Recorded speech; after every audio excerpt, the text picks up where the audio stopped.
And next up is Fable: The Lost Chapters. I've played this quite a bit. I'm not actually sure how much I got through it. Probably about a quarter, just over a quarter of the way through. And stupid me, instead of playing it, I just stopped playing it. Stupid, really. Should have carried on.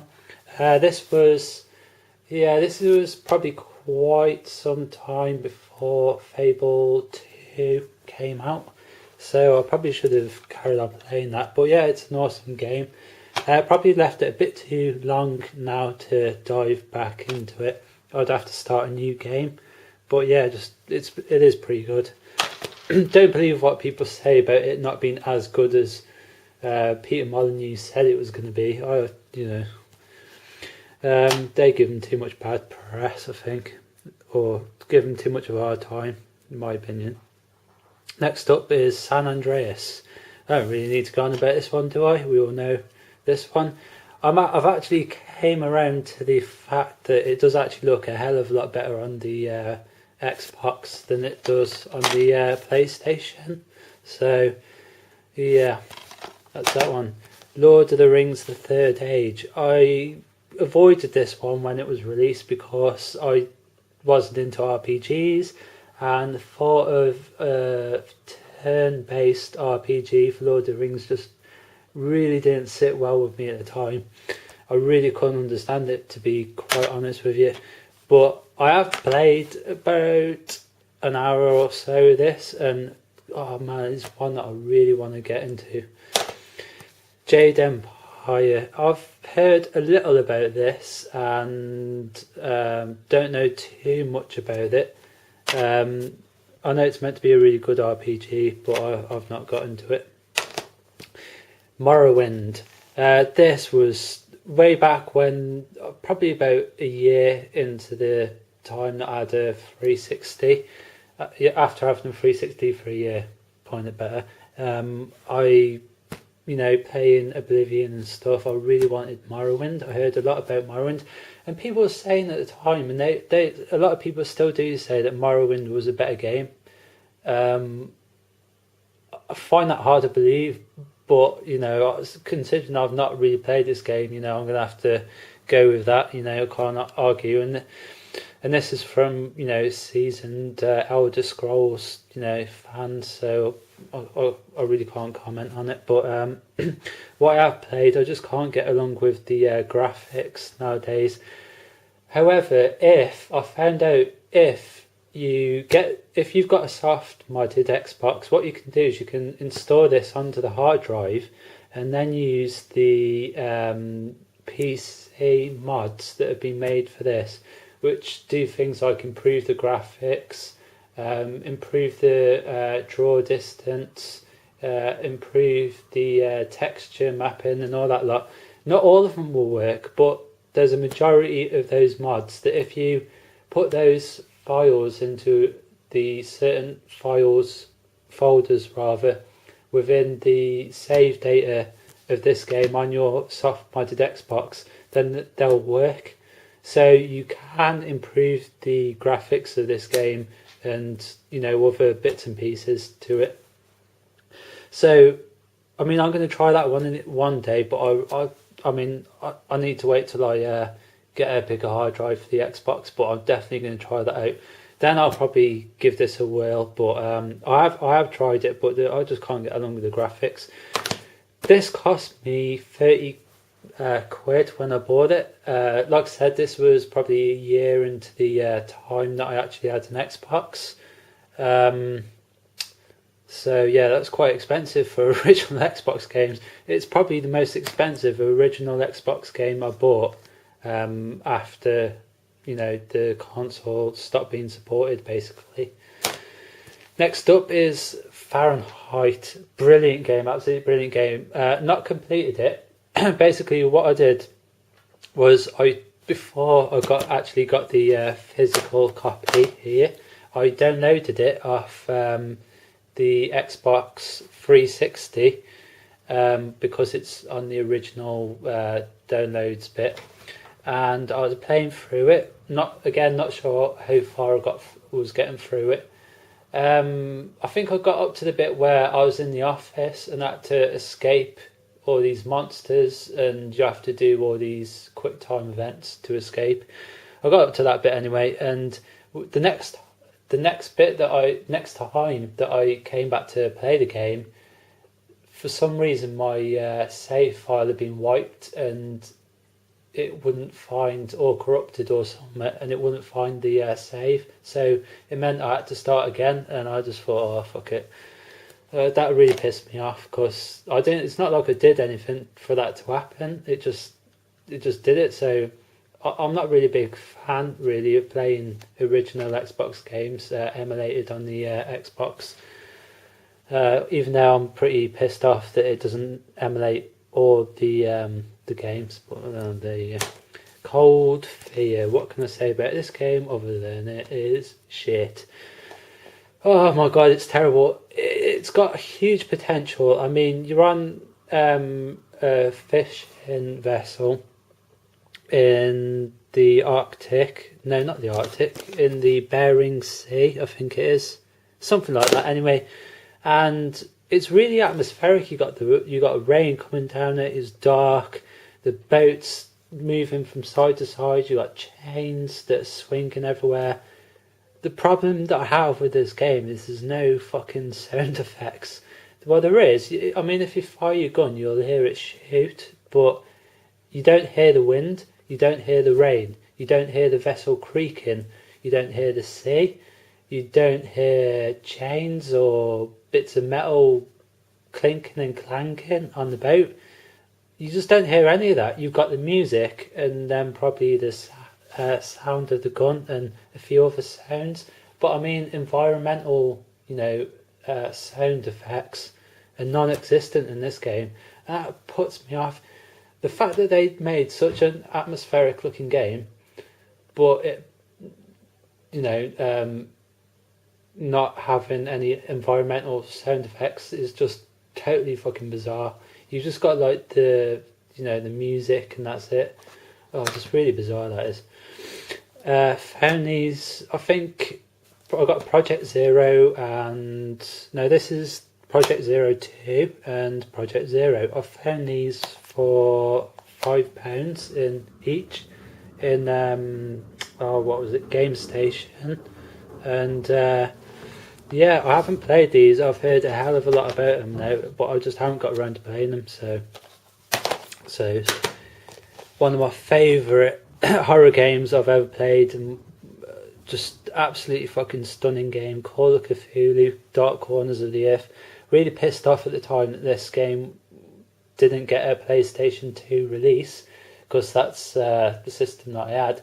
But when I later on I got it on the PC and I played it on there, and I was absolutely fucking blown away by it. Amazing game. The best part, or my favourite part of the game, is when you have to escape from the villages, and it's probably the kind of centrepiece of the game. People who've played it will know what I mean. Yeah, just a brilliant game. I really recommend it.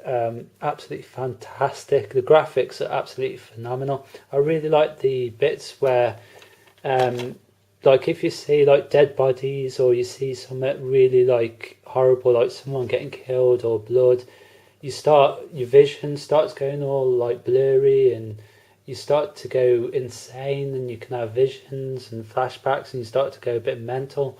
It's just a fucking awesome game, it really is. I heard that they was making a sequel or another Call of Cthulhu game, but it just got cancelled in the end, so I was a bit gutted about that. Next up is Crimson Skies. Couldn't get on with this game. I really wanted a like dogfighting shooter flying game, that doesn't involve jets that fire missiles at a distance, and this kind of fills that gap, but I just couldn't get into it at all really. So yeah, alright then, Splinter Cell. Not played it, not really interested in playing it, sorry to say. not really my kind of genre, the stealth genre, and yeah, I only bought it because it was 99 pence. So that's that one. Roller Coaster Tycoon. Man, I've had this for quite some time. I've not even tried it to make sure it works, but it was only something stupid like $1.99. So, I mean, it looks pretty fun to be honest, but yeah, not played it. Oddworld, Munch's Odyssey. Again, something cost me something stupid like $1.99. Haven't even tried to see if it works yet, unfortunately, but you know, I know it's meant to be a good game. It's just one of those things, you know, just not getting around to play it. Crash Bandicoot, Wrath of Cortex. I think the developers kind of should have kept Crash Bandicoot as a mascot for the PlayStation, in my opinion. Crash Bandicoot kind of lost its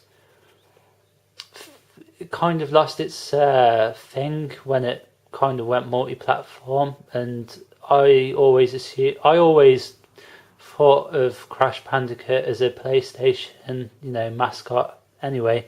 So when I kind of saw back in the day, which wasn't all that long ago, Crash Bandicoot on other systems like the Xbox, I was kind of, I don't know, it just felt a bit strange really. So yeah, I think the developers lost it on that really. Should have kept it PlayStation only mascot thing, even though it wasn't an official mascot, but you know what I mean. But yeah, I have played this at my sister's, and yeah, it's a pretty good game.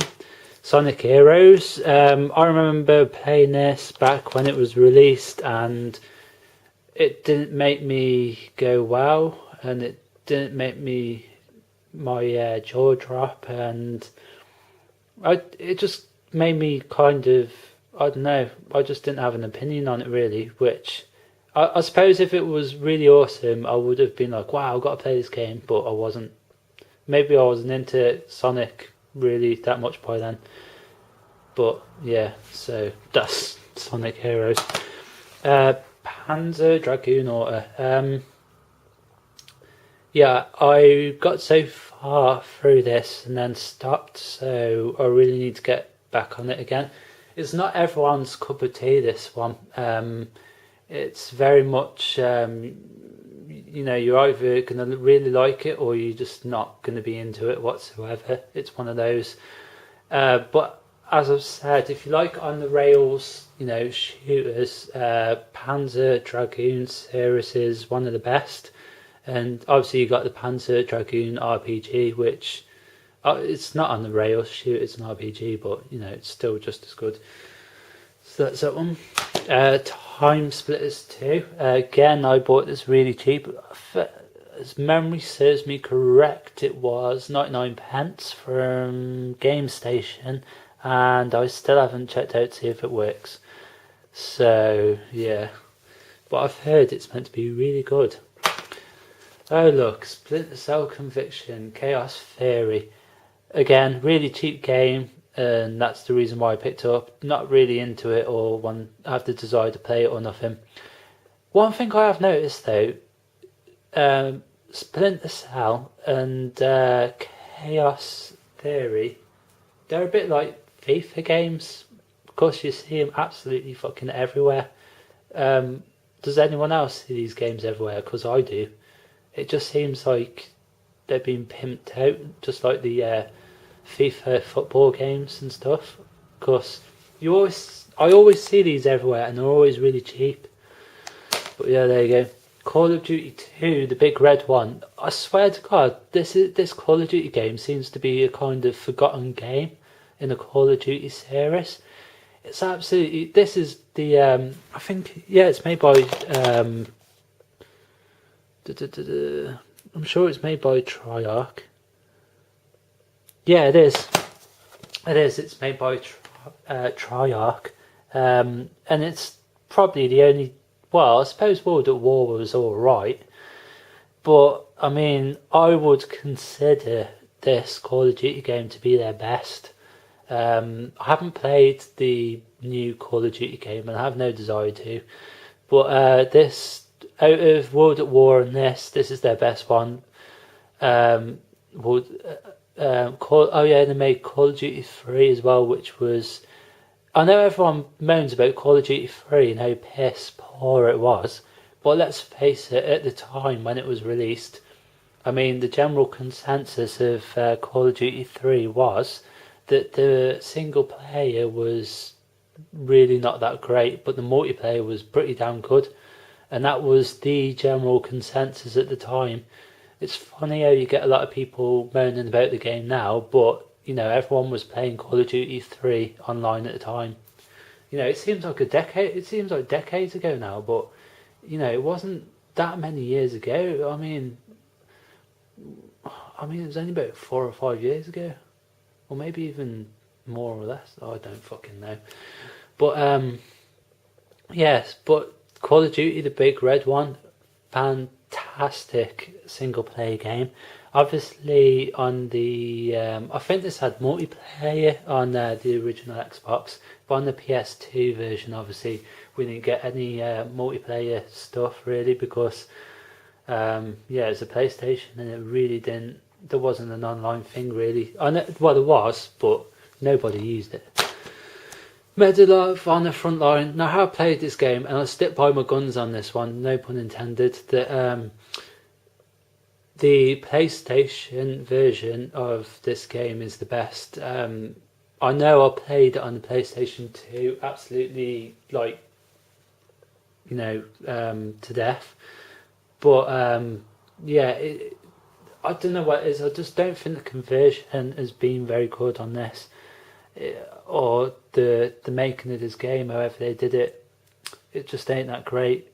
The one on the PlayStation looks better, it feels better, it runs better, but still a great game and one of the best Second World War first person shooters ever made. Van Helsing. I bought this in one of my the £10 challenge videos, and if you don't know what they was all about, go and check some of my old videos. But yeah, I bought this one, and I still haven't tried it out, but I don't know, it's a fucking...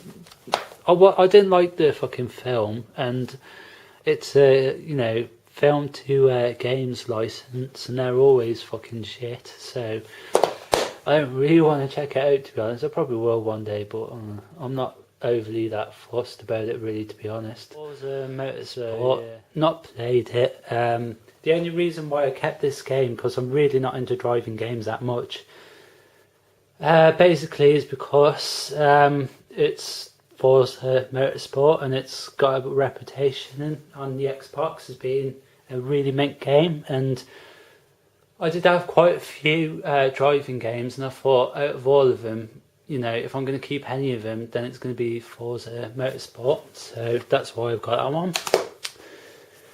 Red Dead Redemption. No, this is not Red Dead Redemption. This is the Red Dead Revolver. Bit of a underrated classic, this one. I think people have forgotten about it. It really is a blinding game. It just nailed the spaghetti western with one shot, basically. Just absolutely fantastic. Really like the music, the levels. I like the fact that it's doesn't take itself too serious. It's very tongue-in-cheek. So I really recommend you picking that one up if you haven't played it. Headhunter. I haven't played this one either, and it looks really good. And I'm not going to play this one until I have played the one on the Dreamcast, because this is the sequel to it. So yeah, the only thing that kind of makes me think that it's going to be a little bit cheesy is the fact that the guy is still wearing those fucking sunglasses.